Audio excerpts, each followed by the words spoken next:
நாகை மாவட்டம் சீர்காழி அருகே புகாரை விசாரிக்க சென்ற காவலரை தாக்கிய நபரை நடுத்தெருவில் வைத்து போலீசார் தாக்கும் காட்சி சமூக வலைதளங்களில் வைரலாகி வருகிறது. இது தொடர்பாக செய்தியாளர் பிரசன்னா தரும் கூடுதல் தகவல்களை கேட்கலாம். பிரசன்னா, தற்போது வெளியாகி இருக்கக்கூடிய இந்த காட்சி குறித்த தகவல்களை பதிவு பண்ணுங்க. விஷ்ணு, சீர்காழி அருகே புகாரை விசாரிக்க சென்ற காவலரை தாக்கிய நபரை திருப்பி நடுத்தெருவில் வைத்து போலீசார் அடிக்கும் காட்சி தற்போது சமூக வலைதளங்களில் வைரலாக பரவுகிறது. அதாவது நாகை மாவட்டம் சீர்காழி அருகே பட்டவிளாகம் கிராமத்தைச் சேர்ந்தவர் சார்லஸ். இவரது தம்பி ஜான்சன் அடிக்கடி பணம் கேட்டு மிரட்டுவதாக போலீஸ் காவல் நிலையத்தில் சார்லஸ் அவரது அண்ணன் அதாவது சார்லஸுக்கு ஒரு புகார் அளித்துள்ளார்.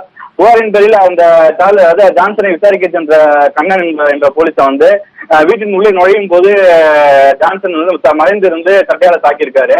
கட்டையால் தாக்குன உடனே அவர் தலையில பலத்த காயம், 4 தையல் போட்டு பலத்த காயம் ஏற்பட்டிருக்கு. அது மட்டும் இல்லாம அவர் காலையிலையும் அடிபட்டதுனால அந்த போலீசார் மருத்துவமனையில சிகிச்சை பெற்று வருவதாகவும் தெரிய வருகிறது.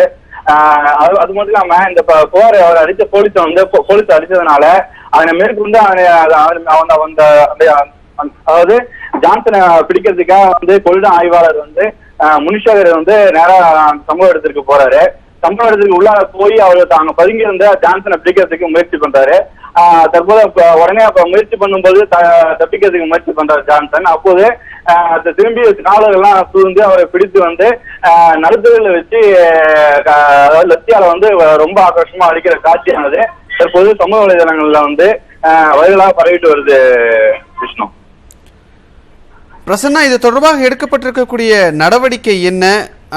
அங்க ஒருவரை போலீஸ்காரர் ஒருத்தர் அடிக்கிறாரு, மற்றவங்க ஒரு 3-4 பேர் அவரை சுத்தி நின்று பிடிச்சிருக்கிற மாதிரி வருது. அவங்களும் போலீஸ் தானா இல்ல அங்க இருக்கக்கூடியவர்களா?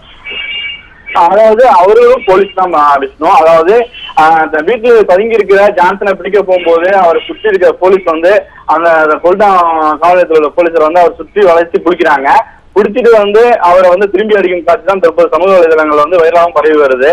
இது தொடர்பாக மற்றவர்களும் அந்த பக்கத்தில் அருகில் இருந்தவர்கள் முகம் தெரியாத நபர் இதனை வாட்ஸ்அப்ல மொபைல்ல வீடியோவா பதிவு செஞ்சு வாட்ஸ்அப்ல பதிவேற்றம் செஞ்சிருக்காங்க. விஷ்ணு, நன்றி பிரசன்னா உங்களுடைய தகவல்களுக்கு.